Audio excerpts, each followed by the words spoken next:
반갑습니다, 여러분. 하나님께서 오늘 이렇게 만나게 해주셨습니다.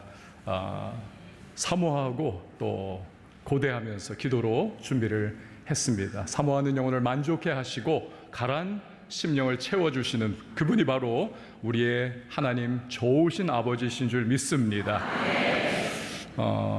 여러분, 우리가요, 저는 처음에 여러분들 기도하고 또 우리 특순으로 찬양하는 모습을 보면서 찬양 전문 사역자들이 이렇게 많은가 생각을 했었는데, 피택 훈련 받으시는 분들이 다 깜짝 놀랐습니다. 도전을 많이 받고 저도 교회 돌아가서 우리 성도님들을 좀 쪼아야 되겠구나 그 생각을 했습니다. 정말 훌륭하시고 리더십, 하나님께서 그 영적인 리더십을 우리 김하나 목사님께 주셔서 교회를 반석 위에 든든하게 세우게 하시고, 또한 정말 이 훈련도 너무 근사하게 하시는구나 눈으로 보면서 참 도전을 많이 받고 있습니다. 우리가요, 이렇게 은혜의 현장에 다 와 있습니다. 그런데 혹여나 정말 단 한 분이라도 은혜에서 이렇게 떨어져 가지고 뭔가 싱숭생숭한 마음으로 그렇게 이 자리에 앉아 있는 분이 계셔서는 정말 안 되겠습니다. 정말 안 돼요. 그래서 이 이야기를 여러분에게 드리고자 합니다. 먼저는 마음이 편해야 하거든요. 그리고 마음이 부드러워야 우리가 함께 오는 정 가는 정으로 말씀을 나누고 은혜를 또한 함께 공유할 수가 있습니다. 여러분, 제가 보니까 이런 이야기를 하시더군요. 과학적인 데이터입니다. 우리 사람이 이렇게 하면서 미소를 지으면은 이 근육이, 얼굴 근육이 몇 개 움직이는지 여러분 아십니까? 한번 해보세요. 하면은 12개 딱 움직인답니다. 하는 것은 그렇게 근육이 피로도가 덜한 거예요. 그러면서 또 우리의 어떤 그 전체적인 이 마음이 딱 부스트가 되면서 정말 기쁨 때문에 또 건강도 좋아지고 하는데, 인상 찌푸리고 마음이 불편하고 화가 나 있고 얼굴이 이러면은 여러분, 이 얼굴의 근육이 몇 개 움직이는지 아십니까? 52개가 움직인답니다. 아셨어요? 처음 들은 거죠. 웃으면 몇 개? 12개. 찡그리면 몇 개요? 52개. 그러니까 웃는 것보다 찡그리고 막 그러는 것이, 이게 근육의 피로, 자기 얼굴의 피로, 마음의 피로가 3배 이상이 소요가 된다는 거예요. 얼마나 여러분 손해입니까? 이 시간에 한번 여러분 옆에 있는 분들이 이렇게 보시면서 미소를 짓고 있는 분이 계시다면, 아이고 미소가 아름답습니다 말하시고, 그러나 딱 봤는데 여기가 중요합니다. 명성교회는 그냥 알아서 다 하세요.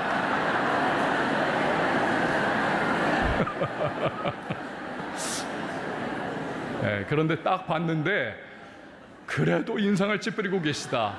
그런 분에게는 아이고 수고가 많으십니다. 미소를 지으면 12개인데 인상을 찌푸리고 있으니 52개가 움직이려니 얼마나 피곤하겠습니까? 여러분, 오늘 우리가 하나님의 은혜의 시간에 정말 하나님 주시는 그 은혜로 말미암아 또 웃을 땐 기쁘게 웃고, 또 눈물 흘릴 때는 우리 은혜와 감격 속에 눈물을 흘리고, 하나님께서 우리에게 부어주시는 그 능력 힘입어서 우리 정말 주님이 기뻐하시는 성도들이 다 되었으면 좋겠습니다. 저 전주에 가면요, 기독병원이라고 있습니다. 어느 날 좀 오래되었어요. 이 병원에 의사 선생님하고 어떤 한 중년의 사내하고 옥신각신 실랑이를 벌이고 있습니다. 이 남자의 손에는 신문지 하나가 들려 있었습니다. 계속 된다 안 된다 하면서 막 싸움 바로 직전까지 가는 그러한 상황이었어요. 사연이 있습니다. 이 남자는요, 시골에서 교회를 섬기고 있는 집사님이었습니다. 너무 깡촌이었어요. 목회자를 모실 수 있는 그러한 곳이 아니었습니다. 그 동네에 있는 10여 명의 성도님들과 함께 교회를 섬기는 이 집사님 열심히 있었거든요. 그러다 보니까 자기가 사찰 집사님 역할도 하고 예배도 인도를 하고 기도에도 이끌어가면서 목사님 아닌 목사님 노릇을 하고 있던 그런 분이셨습니다. 참 신실하신 분이죠. 소원이 있었다고 해요. 가건물이었습니다. 얼기설기 여건. 우리가 정말 제대로 된 예배당을 하나님께 올려드리고 싶다. 그래서 벽돌을 찍어가지고 자기들끼리 그렇게 세워나가고 있었습니다. 작지만 아담한 그러한 교회 건물을 짓고 있던 거지요. 그해 여름이 되었습니다. 태풍이 어마어마하게 불었습니다. 세워나가고 있던 이 교회의 본당, 조금만 있으면 우리가 우리 손으로 주님께 다윗의 마음으로 예배당을 올려드릴 수 있겠구나. 너무너무 감격과 기대를 가지고 있던 그러한 어느 밤이었습니다. 밤새 태풍이 휘몰아치면서 이 교회에 세워 있었던 벽돌들을 다 허물어 버리고 말았던 겁니다. 그 광경을 바라보면서 망연자실해 있었던 이 남자 집사님, 그때부터 이상한 버릇이 생겼어요. 밤만 되면 벽을 이렇게 바라보고 멍하니 있으면서 눈물을 줄줄줄 흘리는. 아내가 여보, 그럴 수도 있잖아요. 위로의 마음 아무리 전해줘도 위로가 안 되는 거예요. 너무나 주님 사랑하는 그 마음, 이 교회의 건물을 지어드리고 싶은데 야속하게 태풍이 다 쓸어가 버린 그 모습 바라보면서 마음도 무너졌던 거지요. 일주일 이상을 그렇게 이 남편이 벽을 바라보면서 울고 또 울고 울고 또 울고. 그런데요, 한 일주일 지나고 나서 이 남편이 아내를 부르더랍니다. 여보, 좀 앉아봐요. 왜 그래요? 어렵사리 이 남편이 말을 뜨더라는 거예요. 여보, 혹시 내가 애꾸눈이 되어도, 외눈박이가 되어도 당신 나를 전처럼 사랑할 수 있겠어요? 아유, 그럼요. 내 남편인데, 내 사랑하는 남편이고 주님 주신 나의 남편인데. 그래요. 그러면 이걸 한번 봐요. 신문을 딱 주는데 광고난이었습니다. 광고난. 장기구함, 실명자의 눈을 회복시킬 수 있는 눈을 제공할 사람을 구합니다.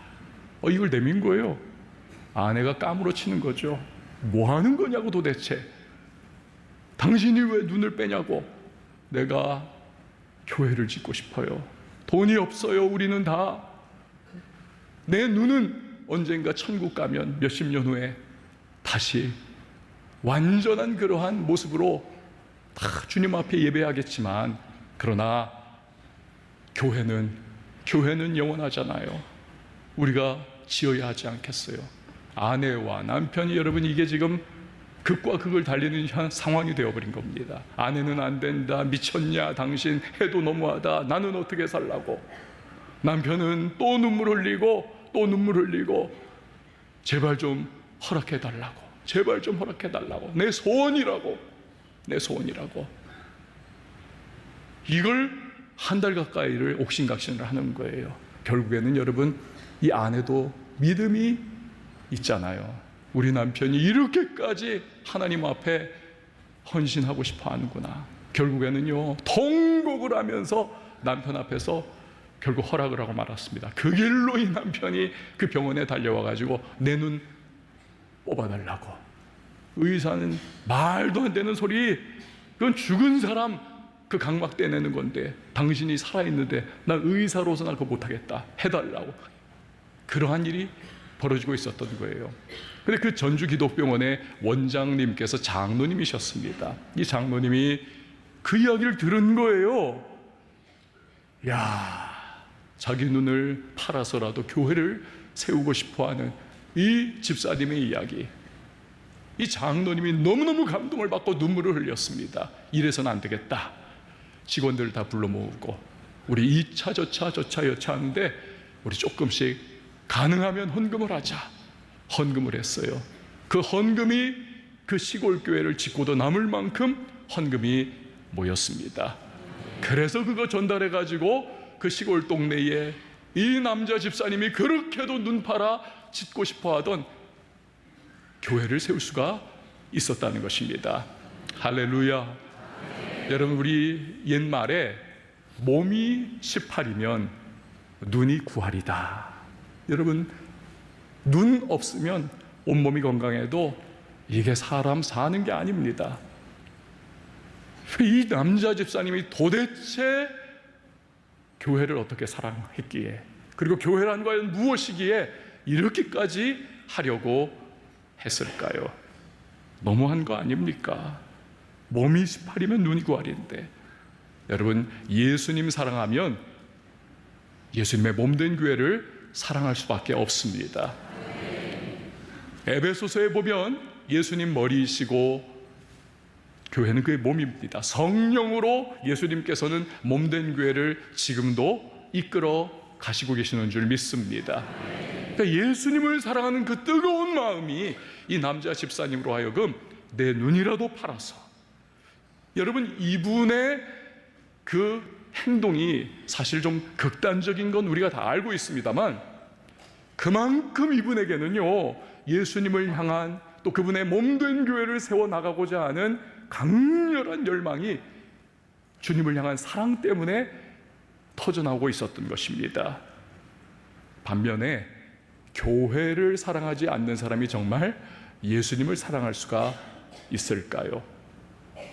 요즘에 여러분, 한국에 가나안 교인 많잖아요. 아시죠? 가나안, 거꾸로 하면 안나가 교인입니다. 크리스찬이야 나, 교회는 안 나가요. 숫자가 얼마나 되는지 아십니까? 크리스찬이라고 하시는 분들 중에 23%입니다.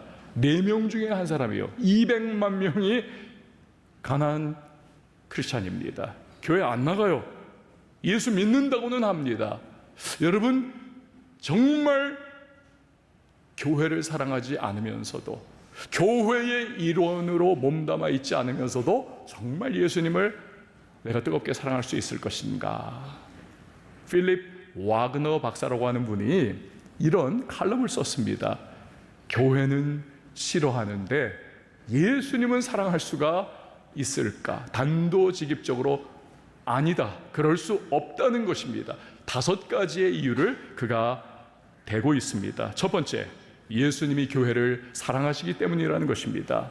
자기의 몸을 내어주면서까지 세우신, 핏값으로 세우신 교회, 그렇게 예수님이 사랑하는 교회라면 우리가 어찌 예수님의 교회를 사랑하지 않으면서 예수님 사랑한다고 말할 수 있을까? 아니라는 거예요. 두 번째, 교회는 세상의 희망이기 때문이다. 교회는 세상의 희망이기 때문이다. 여러분, 하나님께서는 교회를 통하여 온 땅에 복음이 전파되게 하여서 영혼을 구원해내기로 작정하신 줄 믿으시기를 바랍니다. 그러한 귀중한 교회, 하나님의 시선이 머무는 교회를 내가 사랑하지 않고 예수님이 사랑한다, 말이 안 된다는 것입니다. 세 번째, 교회의 구성원은 사람이기 때문이다. 이거 좀 이상하죠? 여러분, 사람이 어떤 존재입니까? 불완전합니다. 실수와 허물이 많습니다. 그렇기 때문에 그러한 사람들이 모여있는 교회는 불완전할 수밖에 없어요. 이 땅의 교회는. 그래서 예수님을 사랑하는 마음으로 불완전한 교회를 내가 끌어안고 사랑해야 한다, 이것을 말하고 있는 겁니다. 네 번째, 상처를 주고 힘들게 하는 것은 사람이기 때문이다. 아, 나 교회에서 상처받았어, 교회가 나에게 상처 줬어. 그러나 엄밀하게 말하면 교회가 아니에요. 그 구성원 중에 누군가가 나에게 상처를 주고 나를 힘들게 하는 거죠. 우리는요, 마트에 가서 마트 직원이 좀 딱딱거려도 그 마트 또 갑니다. 체육관 가서 체육관 직원이 좀 운동 되게 못하네, 그렇게 이야기를 해도 그래도 갑니다. 그런데 여러분, 우리가 교회, 그 안에 그 작은 누군가 한 사람이 나를 좀 힘겹게 했다고 해서 교회 전체를 내가 등져버린다. 이건 너무 안타까운 일이라는 것입니다. 다섯 번째, 완벽한 교회는 없기 때문이다. 그는 이야기를 합니다. 스펄전 목사님께서 어떤 청년과 이야기를 나누는데 청년이 목사님, 저 좀 완벽한 교회 좀 소개 좀 시켜주세요. 이 교회 가도 불완전하고 저 교회 가도 문제거리고 요 교회 가도 하여튼 마음에 안 드는 거 많고 완전한 교회요, 완전한 교회. 청년, 완전한 교회에 있으면 나한테도 좀 소개시켜줘. 근데 청년, 자네가 그 완전한 교회에 가는 순간 안 완전해져. 자네 때문에. 여러분, 그렇습니다. 우리는요, 이 땅의 교회는 완벽한 교회 없습니다. 예수 그리스도 이 땅에 다시 재림하셔서 완전케 하시는 그날까지 우리는 교회를 끌어안고 기도하고 이렇게 섬기면서 주 그리스도를 앙모하는 성도들이 되어야 할 줄 믿습니다. 저와 여러분이 예수님을 사랑하는 마음을 정말 가지고 있다면 교회를 사랑하지 않을 수가 없는 것입니다. 그리고 교회와 동행하는 삶을 살아갈 수밖에 없습니다. 오늘 본문을 우리가 읽었습니다만 이 본문을 보면 교회와 동행하자라고 하는 요청을 받은 한 인물이 등장을 합니다. 우리가 별로 주목하지 않는 인물이에요. 모세의 처남인 호밥이라고 하는 인물입니다. 사도행전을 보면요, 광야 40년 생활을 하고 있는 이스라엘 그 무리를 일컬어서 광야 교회다. 이 광야 교회의 지도자인 모세, 그가 자기의 처남인 호밥에게 우리가 40년 이제 광야 생활을 시작했단 말입니다. 앞으로 얼마나 가야 할지는 몰라요. 우리가 시작한 이 광야 생활, 가나안을 향해 우리가 가야 하는데 당신이 좀 우리의 눈이 되어주세요. 우리의 가이드가 되어주세요. 이 말을 하는 겁니다. 초행길이잖아요. 아무도 모르잖아요. 뭘 어떻게 해야 되는지. 그 300만 가까운 이스라엘 사람들이 애굽의 종살이 430년 하다 이제 어중떠중하게 모여가지고 나아가야 합니다. 어떻게 텐트를 쳐야 하고, 물론 하나님의 불기둥 구름기둥이 멈춰서 기도하고 가기도 하면서 크게 광야의 길을 인도하시지만, 그러나 멈춰서 계실 때에 텐트를 어떻게 치고 물은 어떻게 구하고 어떻게 대소사를 우리가 책임을 져나가며 살아가야 할 것인가, 요건 미디안 광야에서 평생을 살았던 그의 처남 호밥에게는 손금 보는 것처럼 권한 겁니다. 당신이 우리의 눈이 좀 되어주세요. 그런데 호밥이 이런 지하에 거절을 합니다. No. 이유가 이래요. 30절에 보면 호밥이 그에게 이르되 나는 가지 아니하고 내 고향 내 친족에게로 가리라. 너무 많은 것을 포기해야 하는, 그게 싫었던 겁니다. 안전을 포기하고 기득권을 포기하고 가지고 있었던 모든 것들을 포기해야 하는 그러한 상황. 그 이스라엘 광야 교회와 동행하기 위해서는 그만큼 헌신이 필요하다는 것입니다. 아브라함은 고향과 그 친척과 아버지의 집을 떠나서 하나님 가라 하신 가나안을 향해 갔죠. 히브리서를 보면 그에게는 믿음이 있었기 때문에, 호밥에게는 그러한 믿음이 아직 없는 것입니다. 여러분, 우리에게도 마찬가지입니다. 교회와 동행하는 것이 쉽지가 않습니다. 그래서 많은 것을 포기해야 하는 이러한 교회와의 동행길에서 시계추처럼 그냥 왔다 갔다 하는 사람이 참 많습니다. 때로는 거절하는 사람들도 많습니다. 교회 봉사나 헌신에는 아예 손을 대지 않고, 심지어는 23%는 가나안 교인으로 절연한 채 살아갑니다. 시간이 갈수록 믿음과 헌신으로 교회와 동행하며 섬기는 자들이 점점 줄어들고 있습니다. 우리 과거에 보면요, 어떻습니까? 정말 교회를 사랑하고 교회 위하여 내 목숨까지 내어주신 분들이 참 많이 계셨어요. 북한에서 피난 내려오신 어느 목사님의 이야기입니다. 북한 공산당이 정권을 잡고 북한 전역을 완전히 잡듯이 싹싹 뒤지면서 예수 믿는 사람들을 숙청을 해 나가는 거예요. 처음에는 감옥에 가두고 이 정도 수준이었어요. 그러니 사람들이 불안하지 않습니까? 예수 믿는 분들이 하나둘 남아해서 신앙의 자유를 위하여 그렇게 월남합니다. 어느 순간부터는 처형 소식이 들려와요. 야, 이래선 정말 안 되겠구나. 그래서 어마어마하게 많은 북한 그리스도인들이, 저희 할아버지, 할머니, 어머니, 아버지도 그 중에 한 분들이십니다. 내려왔습니다. 그런데 이 북한의 교회를 섬기고 있던 이 목사님 댁에 어느 날 장로님이 막 달려와가지고 목사님 언제 어떻게 될지 모르니까 목사님 빨리 남쪽으로 내려가십시오. 장로님, 그거 무슨 이야기입니까? 나 목사예요, 목사. 양 한 사람만 있어도 나는 이 교회를 지킬 그런 임무를 받았어요. 내가 여기서 순교를 나는 각오합니다. 목사님, 그런 말씀하지 마세요. 여기는 교인이 얼마 안 돼요. 그러나 저 남쪽에는 지금 엄청나게 많은 우리 이북 교인들이 월남에서 목자 없는 양과 같이 이리저리 헤매고 다니고 고통받고 있지 않습니까? 목사님이 거기 내려가셔서 하나님 말씀 가르치고 그들을 이끌어야 하지 않겠습니까? 이 장로님이 목사님을 등 떠밀다시피 해가지고 월남을 시켰습니다. 목회를 남쪽에서 시작을 하시는 거예요. 몇 달 후에 소식이 들려옵니다. 그 장로님이 혼자 교회를 지키다 총살을 당하셨다.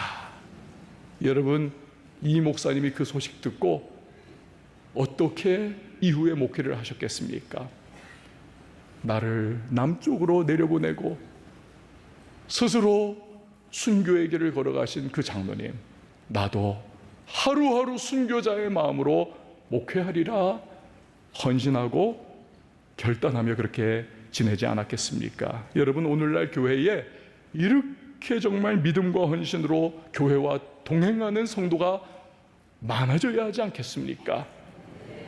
자기 유익만 챙기는 이 시대에 주님의 몸된 교회를 뜨겁게 사랑하는 교인, 이런 분들이 정말 계시다면 우리 목사님께서도 야, 감사하다. 우리 교회에 이런 정말 귀중한 보배 같은 성도님들이 계시구나. 내가 더 주님을 섬기고 성도와 양무리를 섬기는 일에 충성해야 되겠구나. 아주 그냥 시원한 콜라를 마시는 것과 같이 여러분 얼마나 감격과 기쁨 속에 사역을 감당하시겠습니까? 우리 명성교회 이 산상에 올라오신 여러분들이 그런 분들이 되실 수 있기를 축복합니다. 호밥이 요청을 거절했어요. 그러자 모세가 더 강렬하게 요청을 합니다. 이렇게 말을 해요. 우리가 가나안 땅 가면 하나님이 우리에게 그 젖과 꿀이 흐르는 땅에서 주실 복이 엄청날 거예요. 우리에게 복을 주시는 대로 당신에게 그 복을 나누어 드리겠습니다. 사실 호밥의 입장에서 보면 이 말을 믿기가 굉장히 어렵습니다. 아니 430년 종살이 하던 이 노예근성 가득 차 있는 민족, 자기에게 찾아온 것도 방법이 없으니까 찾아온 거 아닙니까? 그런데 모든 걸 다 내려놓고 그들을 가이드해달라. 너무 많은 것들을 포기해야 하는 이런 현실 앞에서 흔쾌히 예스할 사람이 그는 아니었던 것입니다. 도박과도 같은 거지요. 여러분, 우리도요 교회와 동행할 때에 이 호밥과 같은 마음이 들 때가 있습니다. 누가 알아주는 것도 아니고 그렇다고 해가지고 뭔가 내게 오는 것도 별로 없는 것 같고 갈등도 때로는 있고 문제도 터지기도 하고, 그래서 먹고 살기 힘든데 내가 교회까지 이렇게 힘들게 신앙생활을 해야 하는가, 이런 마음을 가진 분들이 참 많습니다. 그럼에도 불구하고 꼭 기억해야 하는 것은 여러분, 교회와 동행할 때에 진짜로 하나님이 주시는 복이 있다라고 하는 사실입니다. 두 가지 말씀드릴게요. 첫 번째로는 다른 많은 것들도 있지만 영적인 거목이 되는 축복을 하나님이 주십니다. 영적인 거목이 되는 축복. 제가 지금은 관악구에서 목회를 13년째 하고 있습니다만 그 이전에는 과천에서 담임 목회를 7년을 했었습니다. 건축을 했었는데요, 유리로 통짜 건물을 지었습니다. 그래서 전경이 쫙 사시사철이 바뀌는 그 장엄한 광경을 그냥 쫙 유리 건물이었기 때문에 볼 수가 있었습니다. 여름, 그리고 가을, 봄, 겨울 다 보이는 거예요. 그런데 제 사무실 바로 앞에 그냥 수백 년도 된 것 같아요. 아름드리 이 밤나무가 있었습니다. 여기 막 다람쥐가 오르락내리락하고 새들이 그냥 쫙 내려앉아 있고 밤이 툭툭툭툭 떨어지고 그거 긁어 모아가지고 집에 가서 밤 익혀가지고 깎아 먹었던 그런 기억들이 아직도 있어요. 참 즐거웠던 시간이었습니다. 그런데 그 생각이 나더라고요. 아하, 이 거대한 밤나무가 원래는 조그맣게 바람에 날려 씨앗이 여기에 떨어졌을 텐데 여기 뿌리를 내리고 하루 이틀, 1년, 2년, 10년, 100년 이렇게까지 오다 보니까 이렇게 거대한 나무가 되었겠구나. 깊이 뿌리를 내리니까. 어느 여름이었습니다. 그 해에 태풍이 어마어마하게 불었어요. 사무실에 앉아서 설교 준비를 하는데 갑자기 밖에서 우지끈하는 소리가 나는 겁니다. 어휴, 놀래가지고 창문을 바라봤더니 그 엄청난 태풍 때문에 이게 막 움직이다가 굉장히 굵은 가지가 뚝 하고 떨어져 내렸던 거예요. 그런데요, 이 밤나무는 아이고 아파라, 왜 이렇게 힘드냐 하면서 나 저쪽으로 가야 되겠다 그러지 않더라고요. 그냥 그곳에 계속 있는 거예요. 계절이 바뀌어 겨울이 되었습니다. 온 세상이 하얗게 그 해에 눈 정말 많이 왔습니다. 근데 이 나무에도 그냥 꼭대기부터 온 가지에 그 하얗게 눈이 그냥 쌓여 있는 거예요. 이 밤나무가 아이고 추워라 그러면서 옮겨가지를 않더라고요. 그냥 그곳에 계속 미련하게 서 있는 겁니다. 뿌리를 깊게 내린 채. 그러면서 점점 더 하루하루 큰 거목으로 바뀌어가고 있었던 겁니다. 여러분, 오늘날 크리스찬들이 너무나 쉽게 교회를 옮겨 다닙니다. 옮겨 다녀요. 유목민과 같습니다. 가만 보면요, 좀 속상해요. 학원을 하나 결정을 할 때도 얼마나 그 부모들이 노심초사하는지 몰라요. 고민 많이 합니다. 여기가 정말 맞을까 우리 아이한테. 여기 선생님이 정말 우리 아이에게 제대로 가르칠까. 맘카페 들어가가지고 온갖 정보 다 알아내고 참관 수업도 하고 그리고 나서 마지막에 최종 결정을 여기 가야지 하면서 그렇게 힘겹게 결정 내려가지고 학원을 가요. 대학교도 그렇게 결정하더라고요. 정말 이 대학 갈까 저 대학 갈까 실력이 안 되는 아이 빼고요. 실력 되는 아이 정말 고민해가지고 심지어는 캠퍼스 투어까지 하면서 이 학교 분위기가 어떠냐 이런 것까지 다 보면서 여러분 회사를 들어갈 때도 어떻습니까? 직장을 구할 때도 얼마나 애를 쓰지 않습니까? 그런데요, 교회는요 쉽게 오늘날 세대가 옮겨버린 그런 모습을 보고는 합니다. 이게 어떻고 저게 어떻고 심지어는요 어떤 여자분이 교회를 그냥 옮기겠다는 거예요. 친구가 물었습니다. 야, 교회 왜 옮기냐? 이 여자분의 대답 좀 들어보세요. 우리 교회 사모님이 나보다 더 예뻐서 기분 나빠. 그 옮기더라는 거예요. 우리 교회에서는 아직 그런 여자분은 없습니다. 제가 웃어야 할지 울어야 할지 모르겠습니다. 여러분 생각해 보세요. 학원도 학교도 직장도 중요하죠. 그러나 아무리 중요해도 이 땅에서의 몇십 년 영향을 줄 뿐입니다. 교회는 그렇지 않습니다. 우리의 영혼을 맡기는 곳입니다. 그리고 오늘부터 영원으로까지 연결되는 그 연결고리가 교회입니다. 그래서요, 교회는 정말 기도하고 주님이 정말 이 교회를 섬기라고 내게 허락해 주시는 그 교회, 이 교회에 내가 결정을 내리는 거죠. 그리고 한번 결정 내리면 비가 오나 눈이 오나 태풍이 부나 그냥 그 교회에 뿌리 내리는 겁니다. 뿌리 내리고 그 교회를 세워나가고 헌신하고 섬겨야 하는 것이죠. 여러분, 주님이 여러분을 교회로, 우리 명성교회로 불러주셨습니다. 주께서 이곳을 세워나가라고 여러분에게 명을 내려주셨습니다. 믿음과 헌신으로 교회에 뿌리를 내리면서 교회를 아름답게 세워나가는 일에 여러분 헌신할 수 있는 여러분 모두가 되실 수 있기를 주의 이름으로 축원을 드립니다. 코로나19가 한창일 때에 교회가 셧다운 됐잖아요. 제가 저희 집에서 이렇게 영상으로 촬영을 해가지고 성도님들에게 그 설교 영상을 계속 보내드렸습니다.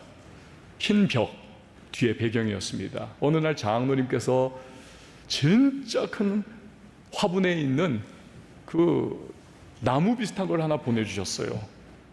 목사님 설교 영상 보니까 배경이 너무 허해가지고 좀 푸른 그러한 이 나무를 보내드리면 좀 더 좋을 것 같아요. 그래서 찍어서 이렇게 보내니까 정말 더 아주 좋았었습니다. 푸르른 나무 이렇게 둘러싸여 있는 느낌. 그 감사한 마음으로 3년을 그 화분을 저희가 애지중지해 가지고 정말 잘 돌봤습니다. 목요일마다 물 주고 하여튼 최선 다했어요. 그런데요, 3년 딱 지나니까 시름시름 이파리가 떨어지면서 누렇게 변해가면서 얘가 점점 말라가고 있는 겁니다. 말라가는 거예요. 아무리 목요일마다 딱딱 맞춰가지고 물을 줘도 소용이 없는 겁니다. 여러분 생각해 보십시오. 처음에 이 나무가 이 화분에 딱 옮겨 심어졌을 때 비가 옵니까? 태풍이 붑니까? 눈이 쏟아집니까? 너무 평안하잖아요. 너무 안락하지 않습니까? 좋다.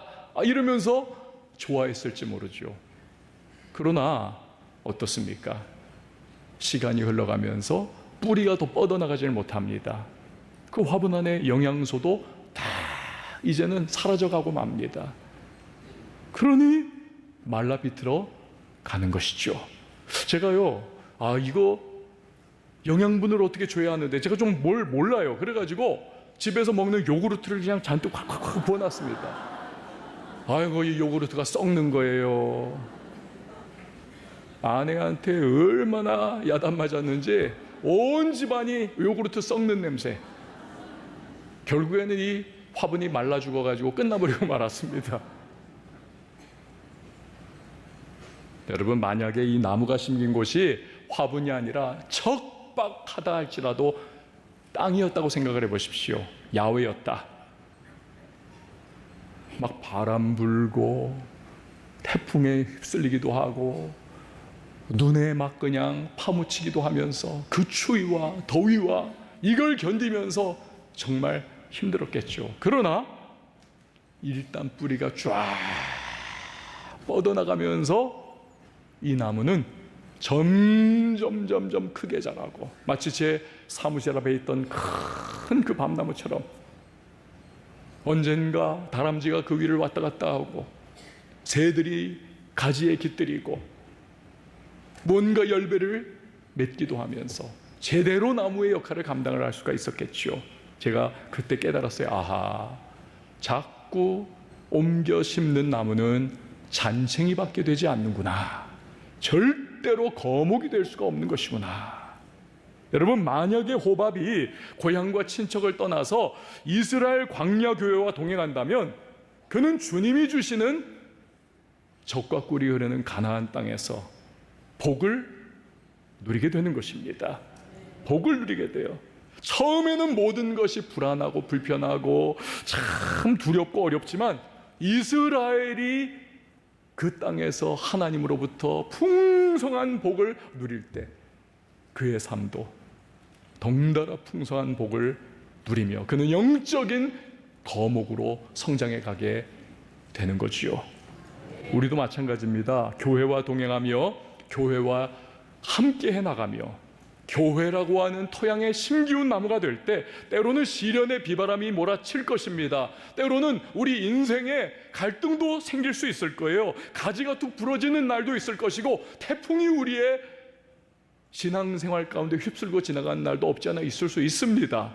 휘청거릴 때도 있을 거예요. 그래도 우리가 묵묵히 버티어 나가면서 우리가 교회라고 하는 영적 주의 축복의 땅에 깊이 인내하고 믿음과 헌신으로 뿌리를 내리다 보면 여러분, 교회를 통해서 주님이 우리에게 엄청난 은혜와 축복을 주시며 우리는 영적인 거목으로 세워지게 될 줄 믿습니다. 두 번째는 교회와 동행할 때 주시는 축복, 복의 근원이 되는 축복입니다. 한번 저를 따라해 주십시오. 복의 근원이 되는 축복. 여러분, 오늘 이 성경을 보면 호밥이 과연 이스라엘 광야 교회와 동행을 했을까요? 동행하지 않았을까요? 안 나옵니다, 답이. 답을 말씀할 수 없어요. 그런데 성경 전체를 우리가 여기저기 살펴보면 아하, 그렇구나, 알게 됩니다. 동행했구나. 예를 들어서 사사기 1장 16절 한번 들어보세요. 모세의 장인은 겐 사람이라 그의 자손이 유다 자손과 함께 종려나무 성읍에서 올라가서 아랏 남방의 유다 황무지에 이르러 그 백성 중에 거주하니라. 모세의 장인은 겐 사람이다. 그의 자손이 유다 자손과 함께 그 백성 중에 거주하더라. 여러분, 히브리어에는요, 성경의 언어에는 장인과 처남이 같은 단어를 사용합니다. 문맥에 따라 가지고 요걸 장인으로 해석할 거냐 처남으로 해석할 거냐 취사 선택을 하는 거예요, 의미를. 그런데 이 사사기 1장에 나오는 이 본문의 모세의 장인은, 이 부분은 좀 더 정확하게 해석을 하자면 모세의 처남은 이라고 해석을 해야 옳습니다. 호밥을 뜻하는 거예요. 즉 사사기 1장, 오늘 본문 우리가 읽지는 않았습니다만 여기에 의하면 결국 호밥이 모세의 청에, 그 간곡함에 그가 반응해서 이스라엘 백성들과 함께 광야 40년을 지나가게 되었구나. 그리고 그렇게 그의 후손이 가나안 땅에 뿌리를 내리게 되었구나. 이걸 우리가 알게 되는 겁니다. 그런데요, 주목할 만한 사건이 하나 일어납니다. 사사기 4장 11절 들어보십시오. 모세의 장인, 이게 처남이에요. 호밥의 자손 중 겐 사람 헤벨이 떠나 게데스에 가까운 사하나님 상수리 나무 곁에 이르러 장막을 쳤더라. 호밥의 자손 중에서 헤벨이라고 하는 사람이 어디 땅, 가나안의 어느 곳에 장막을 쳤다. 거기에 거주를 하더라는 거예요. 이게 왜 중요한가? 사사 시대에 이 헤벨의 시대에 선지자가 있습니다. 여선지자 드보라입니다. 이 드보라가 하솔왕의 군대 장관 시스라와 일대 이 민족의 명운을 걸고 해방이냐 여전히 하솔에게 우리가 노예살이를 할 것이냐, 이 문제를 두고 일대 전쟁을 벌입니다. 하나님이 역사를 베풀어 주셔서 대승을 거둬요. 그런데 이 전쟁의 마지막 가장 중요한 마침표를 꽝 누가 찍느냐? 헤벨의 아내인 야엘이라고 하는 여자가 그 마침표를 찍습니다. 적장인 시스라가 대패를 하고 휘하에 아무 근위병도 없이 혼자 도망을 칩니다. 목숨아 나 살려라 하면서. 그러면서 하여튼 막 도망치는데, 이 헤벨의 아내인 야엘이 평소에 헤벨과 이 시스라가 좀 거래가 있었던 사람들이에요. 어서 우리의 장막으로 들어오세요. 마치 피신을 시켜주는 것처럼. 그래가지고 들어가가지고 이 야엘이 어마어마하게 음식을 막 먹여줍니다. 배가 터져라고. 여러분, 도망치고 걸음아 날 살려라 하면서 막 그러면서 정말 백가죽이 등에 닿을 정도로 괴로웠었는데, 후하게 음식을 먹고 그러니 식곤증이 그냥 확 피로가 풀리면서 막 밀려오는 거 아니에요. 이거 막 자는 거죠. 세상 어떻게 되는지도 모르고. 그때 이 야엘이 장막 말뚝을 뽑아가지고 이 잠에 빠져있는 시스라의 관자놀이에다가 망치로 그냥 때려 박는 겁니다. 그래가지고 악소리도 못 내고 이 시스라가 즉사를 하고 마는 거예요. 와, 여자들 무섭습니다. 저는요, 아내가 뭐가 화가 나 있다,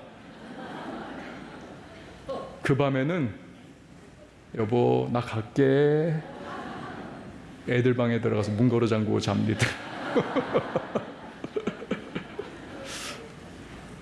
여러분, 적장이 그렇게 죽음을 통해 가지고 이스라엘 민족이 구원을 받은 거예요. 결국 민족이.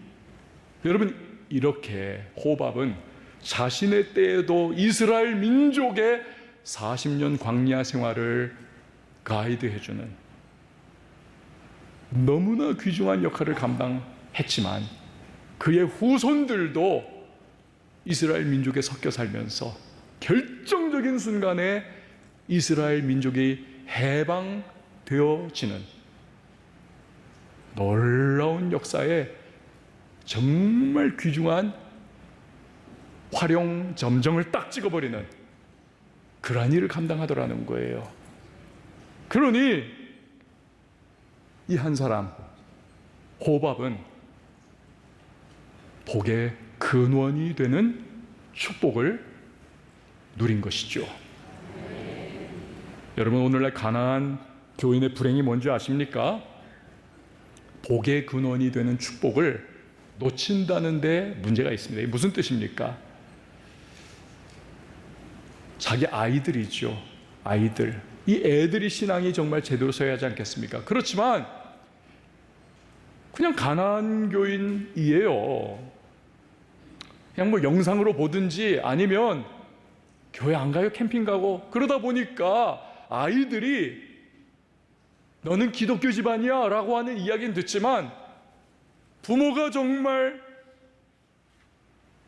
뿌리 깊이 교회에 내려서 헌신도 하고 때로는 눈물도 흘리고 때로는 주님을 섬기는 마음에 교회를 섬기다 누군가로부터 상처도 받으면서 그걸 기도로 이겨내고, 결국에는 뿌리 깊은 영성, 이걸 가진 거목으로 자라나가는 것을 이 아이들이 보지를 못하는 거예요.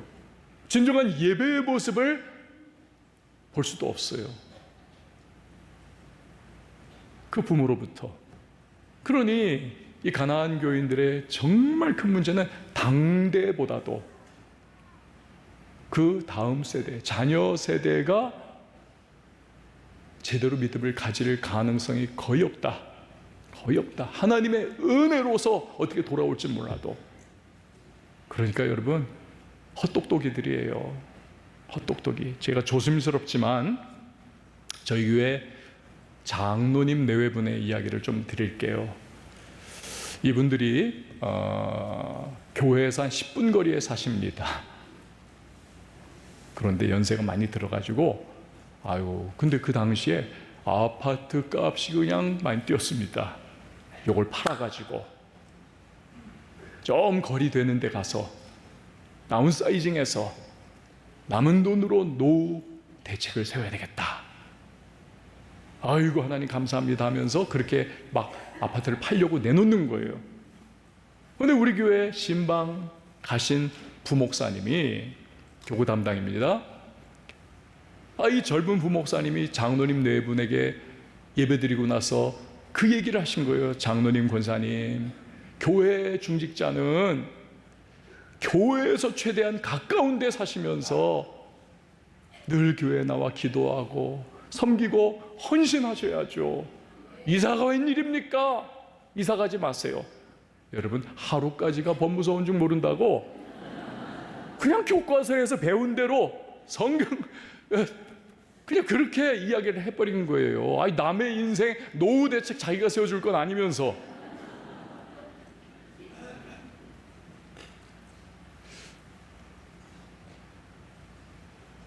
누구나 그러라는 거 아닙니다, 여러분. 어떤 분은 그게 또 맞을 수도 있어요. 그렇게 하는 것이 맞을 수도 있어요. 근데 우리 이 장로님 네 분은요, 이분들의 믿음의 분량이 이게 그것을 소화해낼 수 있는 그런 분량이었습니다. 시험 들 수도 있었잖아요. 아니, 우리가 이런데 왜 우리한테 이렇게 너무 큰 압박을 주고. 근데 이분들이요, 아멘 해버렸어요. 아멘 해버리고는 그냥 그걸 포기해버리고, 여기서 우리는 뼈를 묻는다. 그래가지고 그냥 헌신하고 충성하고 교회 일에 손 걷어붙이고 열심히 감당하고. 이 장로님은요, 제가 부임한 지 지금 13년 차입니다. 지나간 13년 세월 동안 매주일 새벽 예배를 이 장로님이 새벽 성가대를 조직을 해가지고 이분이 지휘를 하십니다. 지휘를 하는데 그냥 지휘를 안 하세요.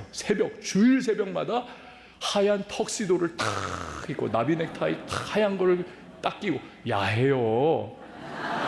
딱 하고는 그리고는 쫙 지휘를 하십니다. 이 권사님은요, 토요일마다 그 새벽 성가대를 그냥 멸치 볶듯이 달달달달 볶아가지고 꼭 나와 자기 이러면서 진짜 올 참석이에요. 토요일 이 주일 새벽에. 그래가지고 그냥 이 지휘를 하고.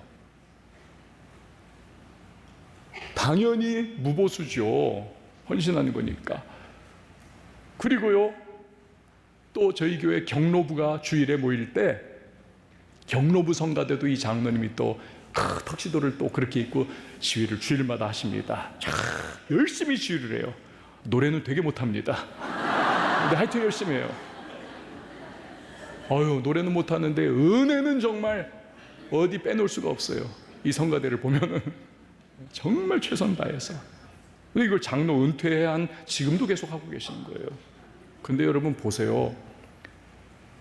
그 정말 하룻강아지 법무서운 줄 모르고 그냥 교과서 쪽으로 중직자는 멀리 가시면 안 되고 교회 옆에 붙어 살면서 늘 교회를 위해 기도하고 헌신해야 합니다. 이렇게 이야기한 이 젊은 교역자에게 아멘 하면서 하나님 나 그렇게 하겠습니다. 교회 사랑의 마음으로 그걸 포기해버린 이 장로님 네 분.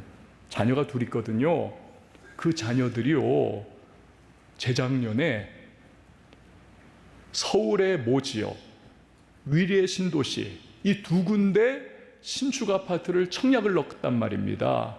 여러분, 청약 넣으면은 이게 당첨되면은 이 청약 당첨도 인기 신도시와 인기 서울의 지역은 이거 안 되잖아요. 잘 하늘의 별 따기. 이게 되면은 그냥 그날로 프리미엄이 몇억 원이 확확 뛰지 않습니까? 앉아서 돈방석이에요. 그런데 이 아들, 딸이 서울 모 주요 그 도시 그리고 위례 신도시 여기에 진짜 한 해에 둘 다 그 신축 아파트가 다 당첨이 된 거예요. 청약이. 그리고 여러분 지금 배 아파가지고 아멘도 안 하시는 거 그뿐만이 아닙니다. 그것도 두 분 다 로얄층으로. 로얄층 아세요? 로얄층? 여러분 두 사람이 다 그 새로운 아파트에 딱 당첨이 되고 청약했는데, 그리고 그것도 둘 다 진짜 로얄층? 야, 이건요 여러분 확률상 정말 어렵습니다. 진짜 어려워요. 진짜 어려워요. 저는 그걸 보면서 모골이 송연해지는 거예요. 하나님 정말 살아계시구나. 세상 물정 모르는 젊은 교역자의 말을 듣고도 그럼에도 아멘하며 주의 몸된 교회를 섬기겠다고 그렇게 희생과 헌신을 하시는 우리 장로님 내외분에게 하나님께서 그 자녀 세대에게 이런 복을 주시는구나. 얼마나 은혜가 됐는지 몰라요. 여러분, 제가요 이 간증을 말씀드리면서 앞에서 조심스럽게 저희 교회 장로님 네 분에 이렇게 말씀을 드렸습니다. 왜 조심스럽게라고 말씀을 드렸냐면, 돈 버는 것, 돈 생기는 것만 이게 하나님의 갚아주시는 축복이다라고 혹시나 여러분이 생각할까 봐 그게 걱정돼서, 그래서 조심스럽게라고 말씀드렸습니다. 그러나 이 이야기에서 여러분 정말 핵심은 뭡니까? 하나님은 그의 몸된 교회를 위해서 헌신하고 충성하고 비바람이 몰아치는, 태풍이 부는, 눈이 쏟아지는 그러한 상황 속에서도 교회 토양에 깊게 뿌리를 내리고 충성하는 주의 백성을 반드시 보시고 기억해 주시는 것입니다. 이게 핵심이에요. 이게 핵심. 그래서 여러분 신앙생활 길게 보셔야 합니다. 자꾸만 짧은 소견으로 나는 왜 이렇게 열심히 다 교회에서 신앙생활 하는데 왜 내게는 이렇게 좋은 일이 안 생기고 어려움만 생길까? 여러분 낙심하지 마세요. 신앙 길게 보셔야 합니다. 한번 저를 따라해 주십시오. 신앙생활, 교회생활 길게 보자. 그렇습니다. 여러분 하나님은 반드시 기억해 주시는 분임을 믿으시길 바랍니다. 이 복의 근원이 되는 축복은 꼭 자식만 잘 된다는 거 아니에요? 하나님께서 자식을 물론 잘 되게 하시겠죠. 그렇지만 이 사람 호밥 그 자신도 얼마나 잘 됐습니까? 아브라함도 여러분 하나님 앞에 늘 제단 쌓는 예배자의 삶을 살았더니 가는 곳마다 잘 되게 해주시잖아요. 가는 곳마다. 심지어는 하나님께서 들어가도 복을 받고 나가도 복을 받고 떡반죽 그릇이 복을 받고 앉았다 일어나도 복을 받고 그걸 약속해 주시지 않았습니까? 존재 자체가 복덩이가 되는 거죠. 어느 주일 아침에 아들이 어머니에게 징징거리며 하소연을 합니다. 엄마 진짜 교회 가기 싫어요. 교회 가기 싫어요. 세 가지 이유 때문이라는 거예요. 첫 번째, 성가대가 노래를 너무 못해요. 성가대가 듣기 싫어요. 두 번째, 장로님의 기도가 너무 창세기부터 계시록이어가지고 너무 길어서 시험 들어요. 힘들어요. 세 번째, 엄마 나 주일에 좀 늦잠 좀 늘어져라 자고 싶어요. 그러자 엄마가 아들아 너 그래도 교회 가야 돼. 세 가지 때문에. 첫 번째, 노래 들으러 가는 거 아니야. 예배하러 가는 거잖아. 두 번째, 장로님 보러 가냐. 하나님 보러 가지. 세 번째, 네가 담임 목사인데 안 가면 어떡하니?